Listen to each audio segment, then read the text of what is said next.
Lakshadweep trip plan ചെയ്യുന്നവർ first തന്നെ എടുത്തു വെക്കേണ്ടത് PCC ആണ്. തുണ വെബ്സൈറ്റ് വഴി നമുക്ക് ഡയറക്റ്റും എടുക്കാം. അതറിയാത്തവരാണെങ്കിൽ അക്ഷയ സെൻറ്ററിൽ പോയി കഴിഞ്ഞാൽ അവരത് എടുത്തു തരുന്നതാണ്.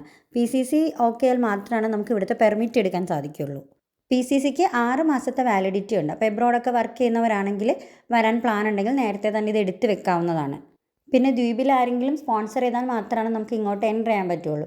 അപ്പോൾ അതിനായിട്ട് ഇപ്പോൾ കൂടുതലായിട്ട് പാക്കേജുകളും ഏജൻസും ഒക്കെ വർക്ക് ചെയ്യുന്നുണ്ട്.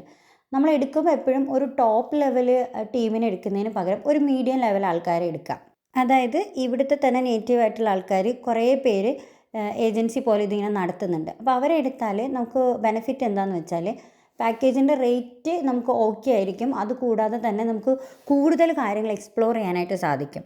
ട്രാവൽ ചെയ്യാനായിട്ട് നമുക്ക് ഏത് ഓപ്ഷനും ചൂസ് ചെയ്യാം. 2 സൈഡ് ഫ്ലൈറ്റ്, 2 സൈഡ് ഷിപ്പ്, അല്ലെങ്കിൽ ഒരു സൈഡ് ഫ്ലൈറ്റ്, ഒരു സൈഡ് ഷിപ്പ്, ഏതായാലും ചൂസ് ചെയ്യാം.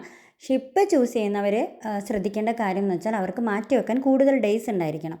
കാരണം ഷിപ്പ് നമ്മളിപ്പം ടിക്കറ്റ് എടുത്ത് അത് ഓക്കെ ആയാൽ പോലും ചില സമയത്ത് ഷിപ്പ് ക്യാൻസലായി പോകാം. അപ്പോൾ ഡേയ്സ് ഉള്ളവർ മാത്രമാണ് ഷിപ്പിൻ്റെ ഓപ്ഷൻ ചൂസ് ചെയ്യാൻ പാടുള്ളൂ. ഇവിടെ വിസിറ്റ് ചെയ്യാനുള്ള ഏറ്റവും best time October to March ആണ്. ആ ടൈമിൽ ഇവിടെ സമ്മറാണ്. ആ ഒരു സമയത്താണ് നമുക്ക് സ്ക്യൂബ ചെയ്താലും അതുപോലെ തന്നെ സ്നോർക്കലിംഗ് ചെയ്താലും ഗ്ലാസ് ബോട്ട് റൈഡൊക്കെ ചെയ്യുമ്പം സീ നല്ല ക്രിസ്റ്റൽ ക്ലീൻ ആയിട്ട് കാണാൻ സാധിക്കുകയുള്ളൂ.